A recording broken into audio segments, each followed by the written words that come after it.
भगवन बीच भंवर में पड़ली नैया हमार बा।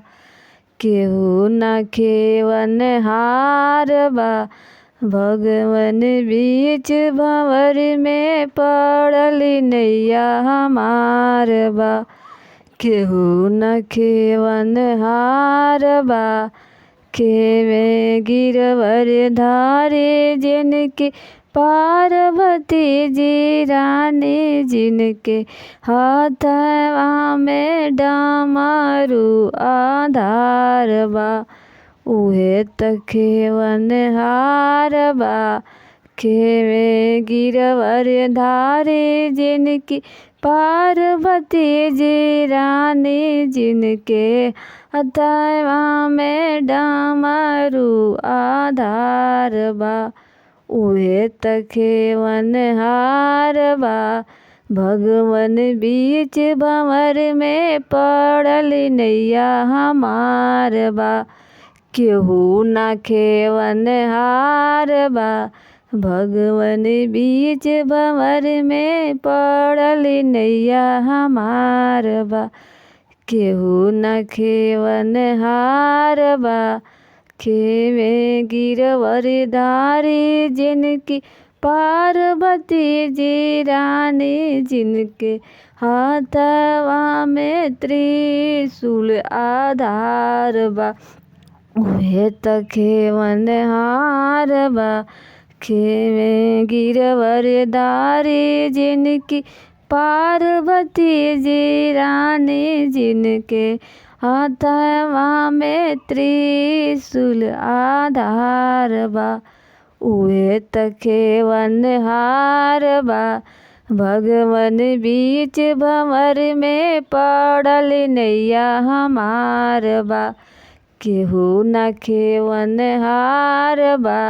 भगवन बीच भंवर में पड़ली नैया हमार बा। केहू न खेवन हार बा। खेवे गिरवर धारी जिनकी पार्वती जी रानी जिनके हाथवा में पोथिया विचार बा। उहे त खेवन हार बा। खेवे गिरवर धारी जिनकी पार्वती जी रानी जिनके हाथवा में पोथिया विचार बा। उहे त खेवन हार बा। भगवन बीच भंवर में पड़ली नैया हमार बा। केहू न खेवन हार बा। भगवन बीच भंवर में पड़ली नैया हमार बा। केहू न खेवन हार बा। खेवे गिरवर धारी जिनकी पार्वती जी रानी जिनके गरवा में साँपवा आधार बा। उहे त खेवन हार बा। खेवे गिरवर धारी जिनकी पार्वती जी रानी जिनके गरवा में साँपवा आधार बा।